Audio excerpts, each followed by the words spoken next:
চাঁপাইনবাবগঞ্জের রকুনপুর সীমান্ত এলাকায় ভারতের সীমান্তরক্ষী বাহিনী ১৫ জনকে বাংলাদেশে পৌঁছানোর চেষ্টা চালালেও বিজেপির তৎপরতায় তা ব্যর্থ হয়েছে। বিজেপির কঠোর অবস্থানের মুখে বিএসএফ পরে ওই ব্যক্তিদের ভারতের অভ্যন্তরে ফিরিয়ে নিতে বাধ্য হয়।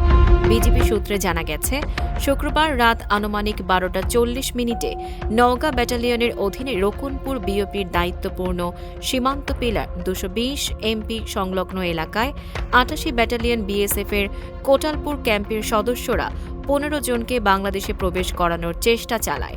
তাদের মধ্যে ছিলেন ২ জন পুরুষ, ৮ জন নারী ও ৫ জন শিশু।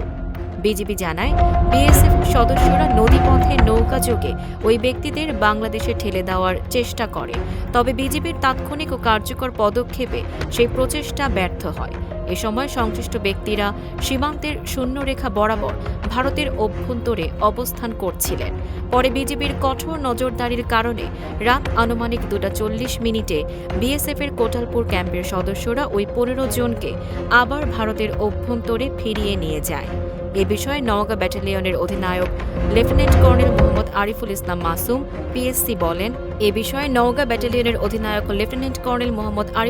মাসুম পিএসসি বলেন, নওগাঁ ও চাঁপাইনবাবগঞ্জ সীমান্তে পৌঁছিন অবৈধ অনুপ্রবেশ ও অবৈধ পারাপার প্রতিরোধে বিজিবি সর্বদা সতর্ক ও পেশাদারিত্বের সঙ্গে দায়িত্ব পালন করে যাচ্ছে।